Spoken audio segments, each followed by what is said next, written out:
Mein Name ist Sabine Lang. Ich bin wissenschaftliche Mitarbeiterin am Department Digital Humanities and Social Studies an der FAU und mein Schwerpunkt bezieht sich auf den Bereich digitale Provenienzforschung und digitale Kunstgeschichte. Und ich rede heute oder spreche heute über das Thema KI in der Lehre und speziell, wie ich eben KI auch in der Lehre einsetze, um Themen der digitalen Kunstgeschichte und digitalen Provenienzforschung zu vermitteln.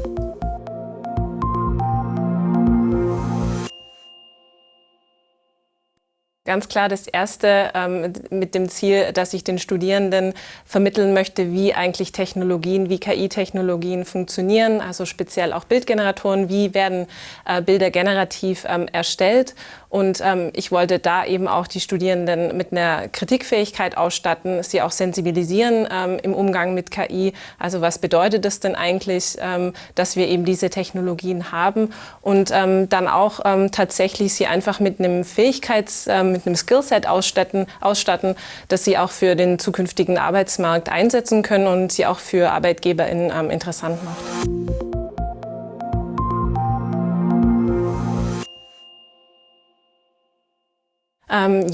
Tatsächlich, weil ich mit sehr vielen Daten arbeite, also sowohl eben im Bereich der Kunstgeschichte als auch speziell in der Provenienzforschung haben wir einfach unglaubliche Datenmengen und einfach um die auch auswerten zu können, ist es manuell unmöglich oder man braucht einfach unglaublich viel Zeit.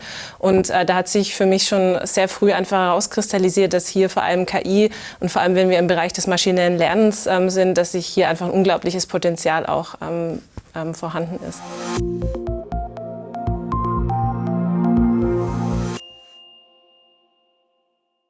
Ich benutze in meiner Lehre vor allem Bildgeneratoren, wie zum Beispiel Midjourney, Stable Diffusion oder auch DALL-E. Die benutze ich zum einen für mich in der Vorbereitung, also dass ich zum Beispiel Bildmaterial erstelle, das wir auch dann gemeinsam besprechen. Also dass wir schauen, dass wir uns Werke anschauen, die zum Beispiel im Stil von Van Gogh generiert worden sind und dass wir hier diskutieren, was sind denn da für Biases sichtbar, wie wird zum Beispiel auch der Stil von Van Gogh hier dargestellt. Und dann der andere Zweck oder die andere Aufgabe wäre dann, dass eben Studierende auch selber diese Bildgeneratoren einsetzen, um digitale Kunstwerke zu erstellen. Und auch hier steht eben im Vordergrund, dass man das kritisch reflektiert. Also wie versteht KI jetzt hier Kunst? Wie einfach war das auch, dieses Kunstwerk zu erstellen? Und genauso, das wären diese Aufgabengebiete. Und dann ein weiterer Punkt vielleicht noch, dass wir eben auch mit KI arbeiten, die speziell für Handschriftenerkennung eingesetzt wird. Also dass wir historische Daten nehmen und schauen, inwieweit zum Beispiel eine KI in der Lage ist, schriftliche Annotationen aus Auktionskatalogen erstmal zu detektieren, aber dann eben auch zu transkribieren.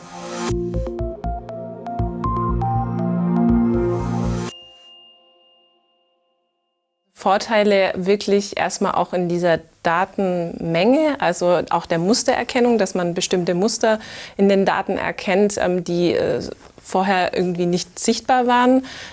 Und dann für mich das große Potenzial in der Lehre auch eben, dass es ganz stark auch die Kreativität der Studierenden fördert. Also das war wirklich auch sichtbar, als wir auch Bildgeneratoren in den Sitzungen angewendet haben, dass die Studierenden einfach experimentieren konnten, ohne schon eine gewisse Anleitung von mir zum Beispiel zu bekommen. Also das hat man gemerkt, dass diese Kreativität einfach ein unglaubliches Potenzial ist, auch in der Lehre.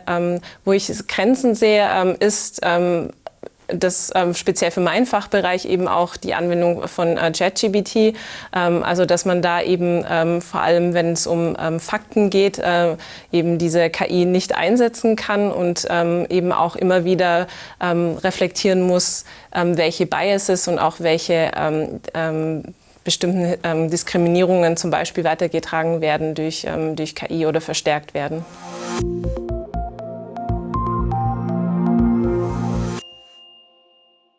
Also ganz klar so diese typischen Verzerrungen, was weiblich und männlich, also wenn man an zum Beispiel Berufe denkt, dann lässt sich das ganz schön in der KI auch nachvollziehen, also vor allem auch in den Bildern. Also das ist so zum einen also so die Gender-Stereotype und in der Kunst vor allem auch interessant, welche KünstlerInnen tatsächlich auch Teil von dem Kunstkanon sind und welche ausgeschlossen worden sind. In der Kunst ist es ganz extrem, dass es vor allem auch männliche Künstler wieder sind, aber auch westliche Künstler, weil natürlich auch eben vor allem westliche Museen, die Sammlungen digitalisiert wurden und auch zum Beispiel der Zugriff auf diese Daten ganz anders ist als in anderen Ländern. Also da merkt man extreme Verschiebungen und auch Verzerrungen einfach.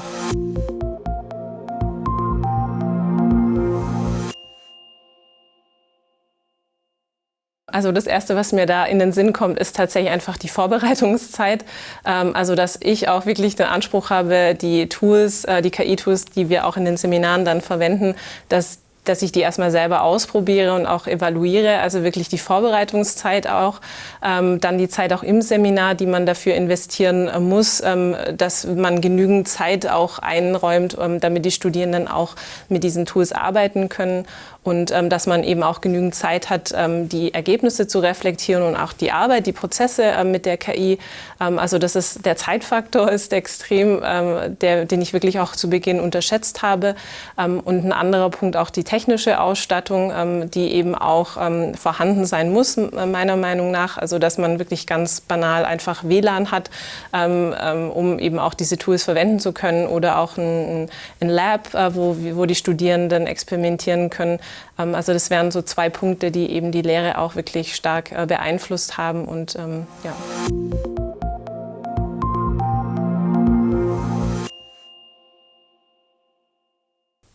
Ja, auf jeden Fall. Ich würde sagen, dass meine Rolle eher eine leitende Funktion hat oder auch jemand, der Impulse gibt, aber der jetzt nicht sagt, das ist richtig oder das ist falsch. Also eher so als Person, die ja, gewisse Impulse gibt und die dann auch als Ansprechperson vorhanden ist, um eben wirklich auch mit den Studierenden diskutieren zu können. Genau, also ich würde sagen, genau, dass es so diese Monologhaftigkeit weggenommen ist und dass man einfach mehr als Ansprechpartnerin da ist, die Impulse gibt, aber weniger wertend weniger wertend ist auch und den Studierenden auch wirklich Raum gibt zu experimentieren. Und ja, ich würde sagen, ich bin mehr in den Hintergrund getreten.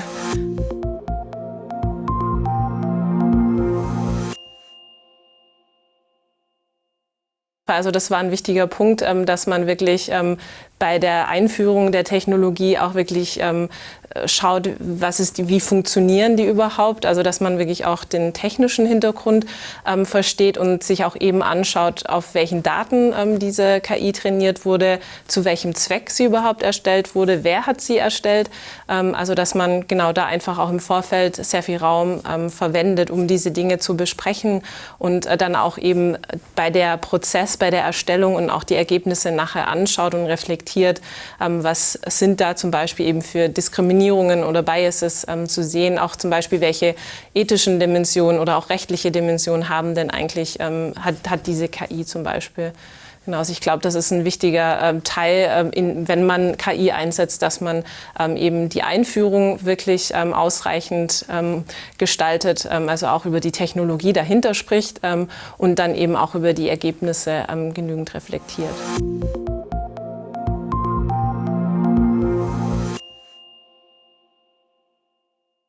Ich glaube, das Ziel der kritischen Reflexion, Kritikfähigkeit, also dass meine Seminare eben das fördern möchten, ist auf jeden Fall verändert worden, auch verstärkt geworden.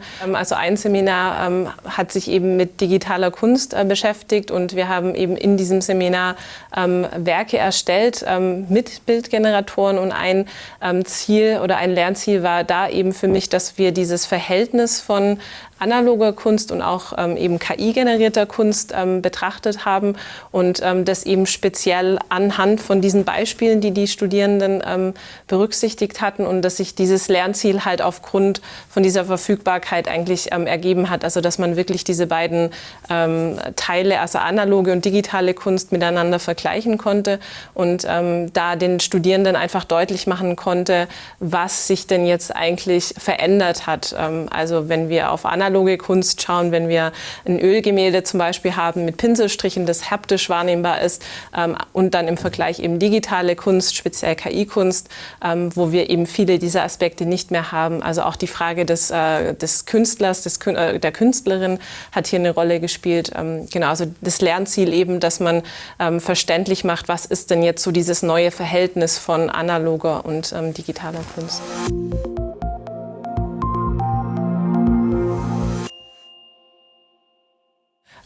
Ich würde sagen, es ist keine künstlerische Intelligenz, weil es den Aspekt von Kreativität nicht hat, weil es eben nur das wiedergibt, worauf es auch trainiert wurde. Es ist aber künstlerisch, weil wir tatsächlich in der Kunstgeschichte auch nicht wirklich in einem luftleeren Raum agieren. Also auch KünstlerInnen waren und sind immer irgendwie beeinflusst mit dem, was sie gesehen haben oder nicht gesehen haben und mit der Kunst, die eben entstanden ist. Deshalb würde ich sagen, dass KI auf jeden Fall eine künstlerische Kraft hat, weil es eine neue Art von Ausdrucksmöglichkeiten erlaubt.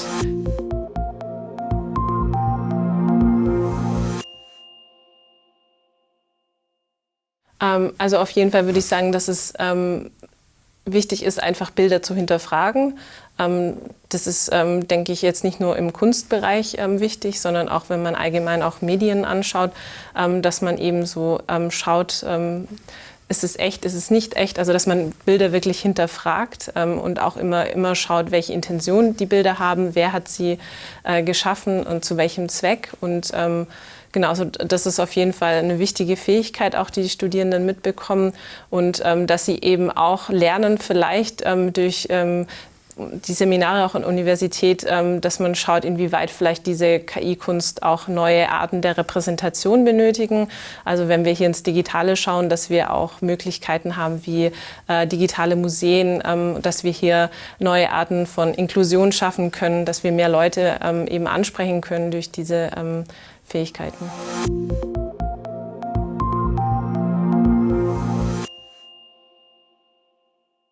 Also wir hatten auch in einem Seminar das Experiment, dass wir die Studierenden sollten ein vorgegebenes Kunstwerk oder ein Bild, ich glaube, es war jetzt nicht nur Kunst, die wir verwendet haben als Vorbild, sollten sie quasi mit KI nachstellen.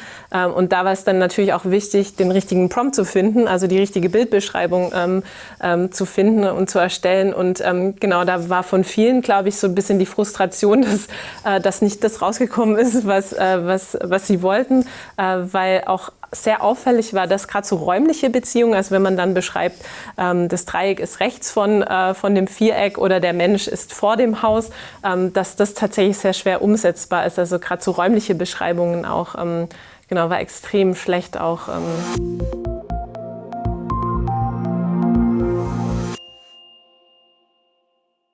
Das andere, was auch teilweise sehr witzig ist, ist Ambiguitäten, die wir natürlich durchaus in der deutschen als auch in der englischen Sprache zum Beispiel haben. Und ich hatte, weil ich mich da eben auch mit der Kunstgeschichte auseinandergesetzt habe und schauen wollte, inwieweit zum Beispiel auch Bildgeneratoren ein Porträt eines Königs im Barockstil zum Beispiel erstellen oder generieren konnten und habe dann eben eingegeben, dass ich gern ein Image of a Ruler haben wollte und war da eben in der Übersetzung, genau, Ruler ist Übersetzung für Herrscher, glaube ich, aber der Bildgenerator hat dann eben zwar ein Porträt eines Herrschers, also mit einer Krone und auch einem sehr dekorativen Gewand erstellt, aber der hat dann eben noch ein Lineal quasi in der Hand gehabt.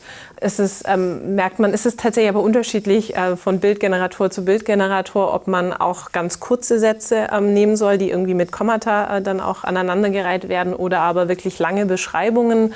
Da würde ich tatsächlich sagen, dass ich da bei den unterschiedlichen Generatoren auch unterschiedliche Erfahrungen gemacht habe und es dann auch wieder ein Ding ist, dass man einfach experimentiert und schaut, was funktioniert und was nicht funktioniert. Aber Kontext, würde ich sagen, ist auf jeden Fall ein wichtiges Element, um auch das zu bekommen, was man möchte.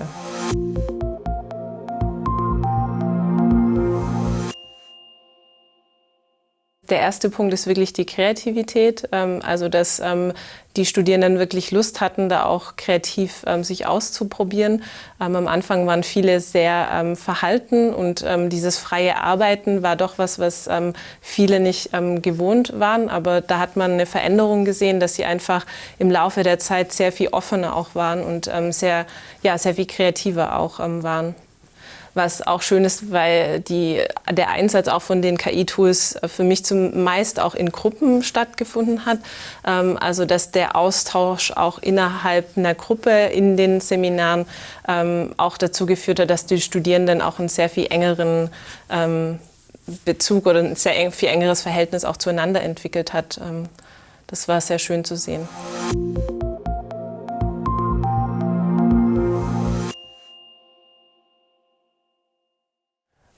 Also vorbereitende Maßnahmen eher im Sinne von, dass wir am Anfang des Semesters wirklich 1, 2 Sitzungen damit verbracht haben, uns die Funktionsweise anzuschauen und uns auch wirklich genau die Tools anschauen, die wir verwenden auch. Also in dem einen Seminar ging es dann konkret eben um Bildgeneratoren, also dass wir auch wirklich angeschaut haben, was für Informationen finden wir zu DALL-E. Das hatten viele Studierenden verwendet oder auch Stable Diffusion, was als Modell sehr viel offener ist, also wo man auch wirklich besser nachvollziehen kann, auf welchen Daten das Modell trainiert wurde.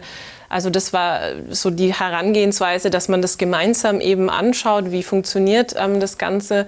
Und ich habe versucht, sie dann vor allem auch eben, also während des Prozesses, während der Bildgenerierung, dass man vor allem eben auf diese ethischen Implikationen auch nochmal immer wieder hinweist, dass man sich selber diese Fragen auch stellt. Und ein letzter Punkt vielleicht auch, dass man eben so diese 3 Fragen wie funktioniert das, was hat das für Auswirkungen für Gesellschaft und warum verwende ich das jetzt eigentlich? Also das waren so, denke ich mal, so Leitfragen, die ich versucht habe, den Studierenden so mitzugeben während dieses Prozesses.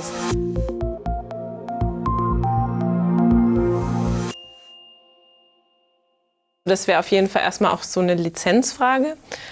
Und zweitens auch, was für mich auch eine Rolle gespielt hat, in dem einen Seminar haben wir auch eben die Bilder, die wir generiert haben, auch veröffentlicht. Also auch genau so Fragen, wem gehören jetzt eigentlich die Bilder, die ich oder das Material oder das, was ich gerade erstellt habe, kann ich das auch jetzt im Zuge von so Lehrtätigkeiten veröffentlichen oder muss ich da irgendwie was bedenken, wenn es um Lizenzen geht? Was auch wichtig wäre, ist, inwieweit man zum Beispiel, wenn man diese Systeme benutzt und zum Beispiel auch bestimmte Texte hochlädt oder in meinem Fall auch mit Daten arbeitet, die historisch sind, also welche Konsequenzen hat das zum Beispiel, wenn ich diese Daten oder diese Informationen in diese KI hochlade? Was wäre da erlaubt und was nicht? Eben immer mit dem Hintergrund, dass man nicht weiß, ob diese Informationen, ob diese Daten dann auch für ein Training dann verwendet werden. Also wie wird es dann auch von den Unternehmen, die eben diese Tools zur Verfügung stellen, dann auch weiterverwendet?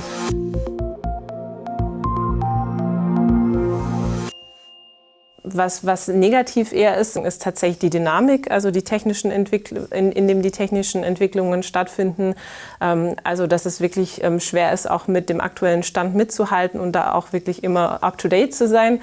Also das ist tatsächlich auch in der Vorbereitung einfach schwer, dass man viele Bildgeneratoren oder auch andere, dass man, wenn man die in der Vorbereitung auf der Liste hat, dann sind die vielleicht, wenn man sie tatsächlich einsetzt, dann in der jeweiligen Veranstaltung schon gar nicht mehr zugänglich.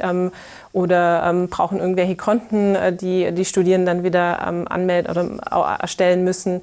Genau, also so diese Dynamik ist auf jeden Fall ein Nachteil, weil man ist einfach die Planung erschwert das so ein bisschen auch durchaus, dass man das eben ein ganzes Semester hindurch eben so einen Plan dann entwirft und das natürlich mit einem gewissen Vorlauf auch tut und genau, so die Planungssicherheit wirft das auf jeden Fall immer mal wieder durcheinander.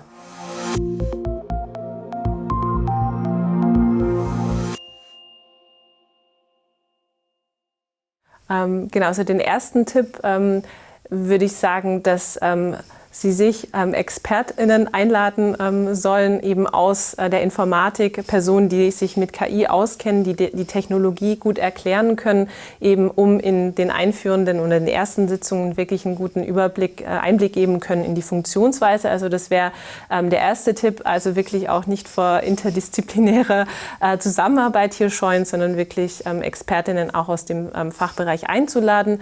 Der zweite Tipp ist der Zeitaspekt, also wirklich genügend Raum auch einplanen für die Vorbereitung, aber eben auch für den Einsatz von KI in den einzelnen Sitzungen. Und der dritte Punkt wäre tatsächlich auch, dass der Aspekt auch von technische Ausstattung, Lizenzen nicht unterschätzt werden sollte, sondern dass man da wirklich frühzeitig schauen sollte, wie ist denn hier die Lage, wie zugänglich sind diese Tools und genau, brauche ich vielleicht sogar Alternativen.